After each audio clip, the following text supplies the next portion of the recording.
So hello friends, welcome to my YouTube channel Moriya study zone में आपका स्वागत है। जैसा कि हम लोग संधि पढ़ रहे थे, जो कि हम लोग संधि खत्म भी कर चुके हैं। संधि में हम लोग 3 टाइप्स स्वर संधि, व्यंजन संधि और विसर्ग संधि के बारे में पढ़ लिए हैं और तीनों टाइप्स और हम वीडियो अपलोड भी कर दिया गया है मोरिया स्टडी जोन पर। ठीक है, तो आशा करता हूँ आप लोग देख चुके होंगे। देखिए, संधि और समास दोनों भाई बहन की तरह है। ठीक है, अगर संधि का बेस आपका मजबूत रहता है, आपका समास थोड़ा बहुत समझ में आने लगेगा। अगर आप लोग संधि चैप्टर नहीं पढ़े हैं तो जाकर आप मौर्य स्टडी जोन चैनल पे आप लोग पढ़ सकते हैं, सभी वीडियो अपलोड कर दिया गया है। ठीक है, तो संधि के बाद आज हम लोग नए चैप्टर स्टार्ट करते हैं जिसका नाम है समास।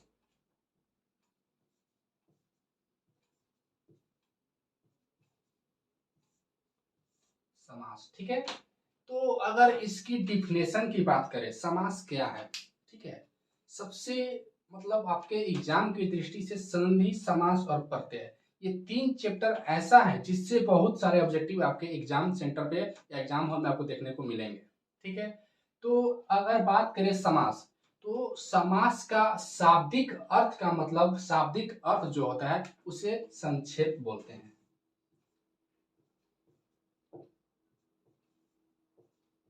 संक्षेप, ठीक है। कहने का मतलब, कहने का मतलब दो या दो से अधिक पद, ठीक है, दो या दो से अधिक पद का एक पद में हो जाना ही क्या कहलाता है, समास कहलाता है। ठीक है, तो मैंने लिखा यहाँ पे दो या दो से अधिक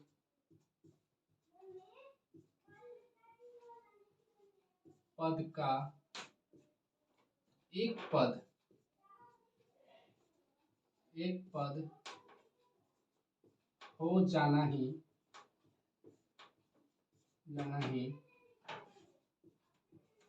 समास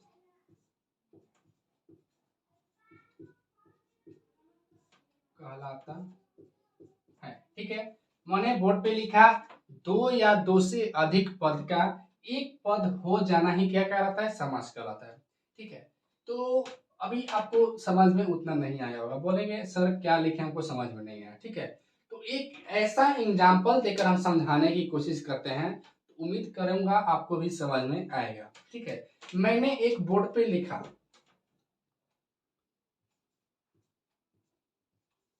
राज्ञ प्लस पुत्र। ठीक है, मैंने लिखा राज्ञ प्लस पुत्र। एक बात आप लोग यहाँ से बोलेंगे, सर ये पद क्या होता है, पद। ठीक है, तो जैसे मैंने लिखा राहुल कुमार, ठीक है, राहुल कुमार, ठीक है, तो ये जो आपका राहुल हुआ, ये क्या हुआ, पहला, पहला पद। ये क्या हुआ, कुमार, दूसरा पद यानी उत्तर पद। ठीक है, क्या हुआ, तो यहाँ पे मैंने लिखा राज्ञ प्लस पुत्र। ये एक ऐसा एग्जाम्पल है जिससे आपको सब समास समझ में आ जाएगा, तो समास क्या है। ठीक है, मैंने लिखा राज्ञ प्लस पुत्र। ठीक है, तो ये जो बाबू आपका राज्ञ है, ये जो आपका राज्ञ है, इसी को बोलेंगे हम लोग पहला पद, पहला पद, और इसको क्या बोलेंगे, उत्तर पद यानी बाद वाला पद, उत्तर पद।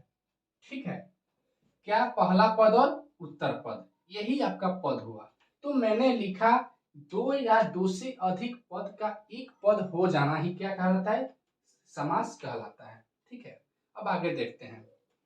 राज्ञ जो हुआ पहला पद हुआ, पुत्र जो हुआ उत्तर पद हुआ। ठीक है, अगर इन दोनों के समास की बात करें, राज्ञ प्लस पुत्र का समास क्या होगा, तो राजपुत्र। तो अगर इसकी समास की बात करें, इसका समास क्या होगा, समास क्या होगा, राजपुत्र। अगर राजपुत्र, ठीक है, मैंने बोर्ड पे लिखा राजपुत्र, अगर इसका अर्थ की बात करें हम लोग, इसका अर्थ क्या होता है, राजपुत्र का अर्थ होता है राजा का पुत्र, ठीक है, राजा का पुत्र, राजा का पुत्र या राजा का बेटा, ठीक है, राजा का पुत्र या राजा का बेटा। तो कहने का मतलब राजपुत्र, ठीक है, राजा का बेटा के लिए ही उपयोग किया जा रहा है क्या, राजपुत्र। तो राजा का बेटा, ठीक है, राजा का बेटा या पुत्र। तो इतना बड़ा शब्द राजा का पुत्र या बेटा, इतना बड़ा शब्द को मैंने एक पद में क्या लिख दिया, राजपुत्र। अब बोलेगा मतलब समझ में थोड़ा थोड़ा आ रहा है, ठीक है। तो राजा का बेटा या राजा को पुत्र के लिए मैंने एक शब्द में क्या लिख दिया, राजपुत्र। तो बबुआ यही समास होता है, ठीक है। देखो इसमें दो या दो से अधिक पद मिला हुआ है, राजा का पुत्र, इतना बड़ा शब्द के लिए मैंने क्या एक लिख दिया, राजपुत्र।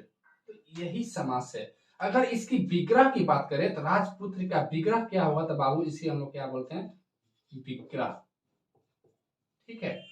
समास विग्रह आपका ये बना, और इसका अर्थ क्या, इसका समास क्या बना, राजपुत्र। अगर अर्थ की बात करें तो राजा का पुत्र, ठीक है। समझ में आया होगा, उम्मीद करता हूं समझ में आया होगा। तो समास यही है आपका, दो या दो से अधिक पद एक पद हो जाना ही क्या होता है, समास कहलाता है। इसमें देख रहे हैं राजा का पुत्र, या अगर विग्रह में देखिए राजा प्लस पुत्र, इन दो पद के लिए एक पद हम लोग क्या लिखते हैं, राजपुत्र। तो राजपुत्र किसके लिए कहा जा रहा है, राजा का बेटा यानी राजा का पुत्र। इतना बड़ा शब्द को मैंने एक पद में क्या लिख दिया, राजपुत्र। तो यही आपका क्या हुआ, समास, ठीक है। आगे बढ़ते हैं हम लोग। अगर समास के टाइप्स, अगर प्रकार जानेंगे तो समास चार प्रकार के होते हैं। समास चार टाइप्स, ठीक है। पहला क्या होता है, पहला होता है अव्ययी भाव समास, अव्ययी भाव समास। दूसरा क्या होता है, तत्पुरुष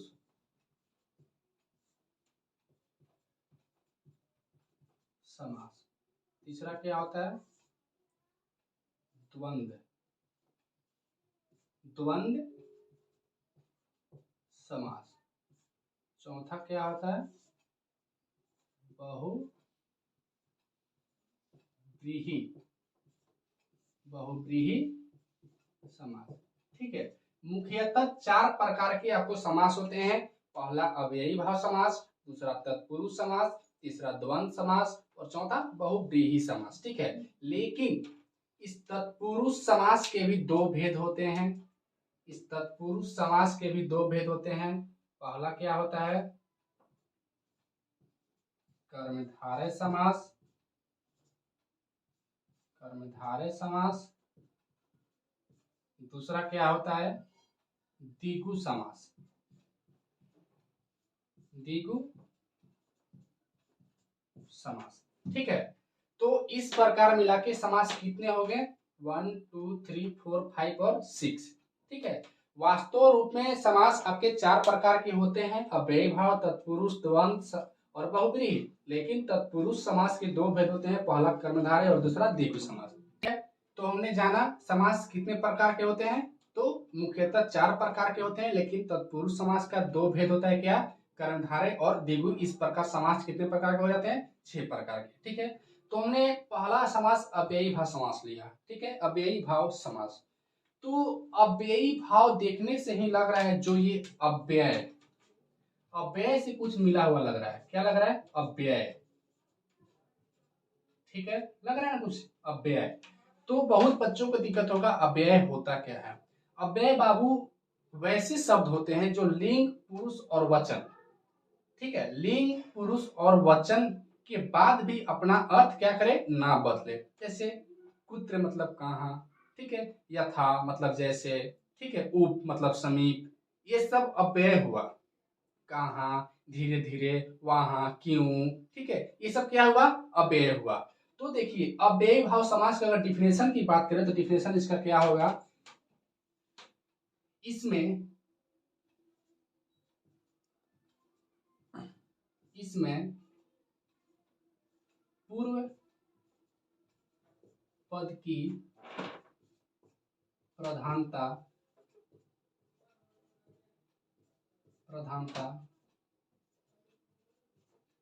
होती है। ठीक है, मैंने लिखा इसमें पूर्व पद की प्रधानता होती है। ठीक है, तो इसमें क्या लिखा मैंने, अव्ययी भाव समास में इसमें पूर्व पद की प्रधानता होती है। प्रधानता का मतलब क्या? ठीक है, प्रधानता का मतलब क्या?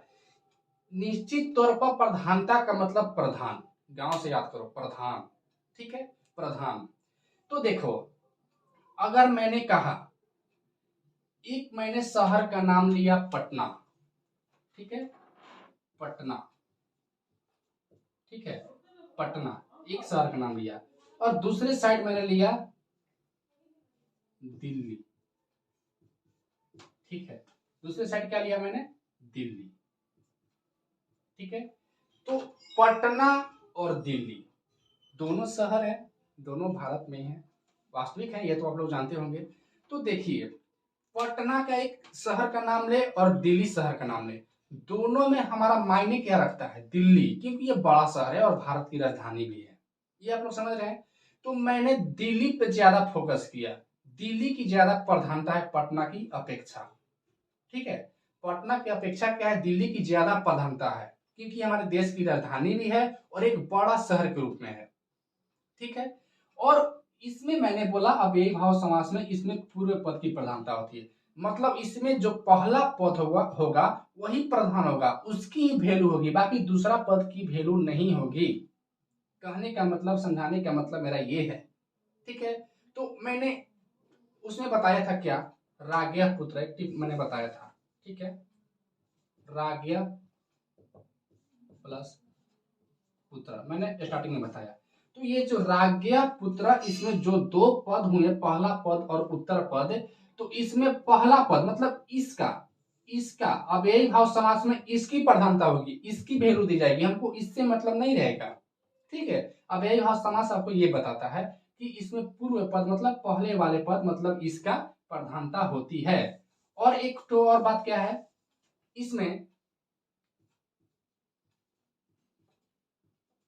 इसमें पहला पद अव्यय अव्यय होता है। ठीक है, अव्ययी भाव समास से ही लग रहा है, अव्ययी मतलब अव्यय। अव्यय मैंने बताया क्या, जैसे कहाँ, क्यों, किस लिए, उप मतलब समीप, ठीक है, यथा मतलब जैसे। ठीक है, आपका ये सब अव्यय हुआ। तो इसको पहचानने का तरीका भी क्या है, तो इसमें जो पहला पद होगा क्या होगा, अव्यय होगा। ठीक है, क्या होगा, अव्यय होगा। एक मैं छोटा सा एग्जांपल लेकर समझाता हूं। मैंने एक तो एग्जांपल लिया, उप उपनगरम। ठीक है, उपनगरम। ठीक है, तो उपनगरम मतलब नगरस्य समीप, अगर अर्थ की बात करें संस्कृत में, नगरस्य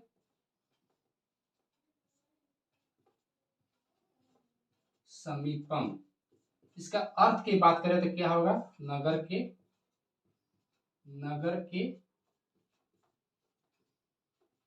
पास। ठीक है, तो इसमें भी देखिए दो पद है, क्या है, पहला तो उप है प्लस नगरम। ठीक है, उप है प्लस नगरम। मैंने बताया उप जो है, उप एक क्या है, अव्यय है। ठीक है, क्या है, अव्यय है। इसका अर्थ क्या होता है, पास या समीप। ठीक है, तो इस टाइप से भी आप पकड़ सकते हैं कौन सा अव्ययी भाव समास हुआ। ठीक है, तो उप आपका क्या है, उप क्या है, तो एक अव्यय है, मैंने बताया, ये आपको याद करना पड़ेगा, क्या ये अव्यय है, जिसका अर्थ क्या होता है, उप का मतलब होता है पास। ठीक है, उपनगरम, अगर समास की बात करें, इसका समास क्या हुआ, उपनगरम समास। ठीक है, एक तो और एग्जांपल मैंने ले लिया, उपरामम। उपरामम, ठीक है, मतलब रामस्य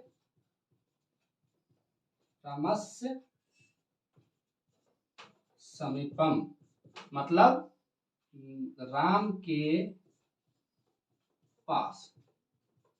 ठीक है, राम के पास। तो तो इसमें भी देखिए जो दो पद हैं, क्या है, उप है और दूसरा क्या है, रामम। तो उप जो है आपका क्या है, अव्यय है। मैंने बताया क्या है, अव्यय। तो ये भी क्या होगा, अव्ययी भाव समास का उदाहरण होगा। एक और एग्जाम्पल हम लोग देखते हैं, एग्जाम्पल हिंदी समझते हैं। यथा शक्ति, ठीक है, यथा शक्ति मैंने एग्जाम्पल दिया। तो यथा शक्ति, ठीक है।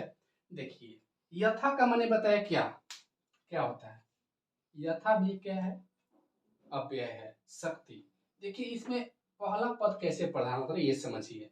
देखिए अगर मान लीजिए हम बात बात करते हैं शक्ति, ठीक है, किसी के पास शक्ति है, कुछ भी है, मतलब कुछ भी वो जादू टोना जानता है, ठीक है। लेकिन अगर बात करें अथाह शक्ति, अथाह शक्ति का मतलब क्या, उसके पास शक्ति का क्या है, भंडार है, मतलब बहुत ज्यादा उसके पास शक्ति है। इसमें यथा जो लग के उसमें शक्ति के साथ जुड़ रहा था, तो इसमें पहला यानी यथा का ही क्या हो रहा है, प्रधान हो रहा है। अगर यथा यहां से हटा दिया जाए तो शक्ति का कोई वैल्यू नहीं निकलता है, ठीक है। तो अथाह शक्ति है उसके पास, क्या है, अथाह शक्ति है, ठीक है। तो ऐसे हम लोग अव्ययी भाव समास को पहचानते हैं। और एक तो और मान लो मैंने एग्जांपल लिया प्रतिदिनम, प्रतिदिनम, ठीक है, प्रतिदिनम। ये सब आप अव्ययी भाव समास का उदाहरण है जो मैंने बोर्ड पे लिखा। इसको आप लोग अपने नोटबुक पर नोट करते रहिएगा या स्क्रीनशॉट लेते रहिएगा, ठीक है। मैंने लिखा प्रतिदिनम। एक तो देखते हैं दिन, ये दिन हमने पढ़ा, ये चीज पढ़ा, वो चीज पढ़ा, ठीक है। लेकिन मैंने लिखा प्रतिदिनम, तो प्रति ये तो मेरा अव्यय है, आपको दिख रहा है, प्रति क्या है, अव्यय है। लेकिन भेड़ू देखिए कैसे हम लोग प्रथम मतलब पूर्व पद का प्रधानता कैसे बन रही है। हम लोग प्रतिदिन खेलने जाते हैं या प्रतिदिन हम लोग मैथ के ये मतलब पढ़ते हैं, ठीक है। तो इसमें प्रति लग जाने पर ये जो दिन है इसकी प्रधानता देखो कहां से कहां जा रही है। दिन एक ठो लिखो, एक ठो प्रतिदिन लिखो, ठीक है। तो प्रतिदिन, जैसे एक तो व्यक्ति है, मान लो खाना खाया, ठीक है, मैंने उसको खाना खिलाया, वो खाना खाकर चला गया, और मैंने बोला खाना ही नहीं खिलाया, मैंने उसे भर पेट खिलाया। तो भर पेट, भर पेट, ठीक है, भर पेट खिलाया। तो ये जो इसमें भर लग रहा है इसी की तो प्रधानता हो रही है, इसी को तो हम लोग वैल्यू दे रहे हैं कि क्या, तो उसको हमने भर पेट खिलाया, खाना ही नहीं खिलाया उसको, क्या, भर पेट खिलाया मैंने उसे, ठीक है। तो आपका ये सब जो हुआ अव्ययी भाव का ही क्या है, उदाहरण है। आप लोग इसको नोट्स कीजिए, उम्मीद करता हूं आपको समझ में आया होगा, ठीक है। अगर आपको समझ में आया तो कृपया चैनल को सब्सक्राइब कीजिए और अपने दोस्तों के पास जरूर शेयर कीजिए, ठीक है। हम लोग मिलते हैं नेक्स्ट वीडियो में, नेक्स्ट पार्ट लेकर इसका, ठीक है। तब तक के लिए शुक्रिया, थैंक यू।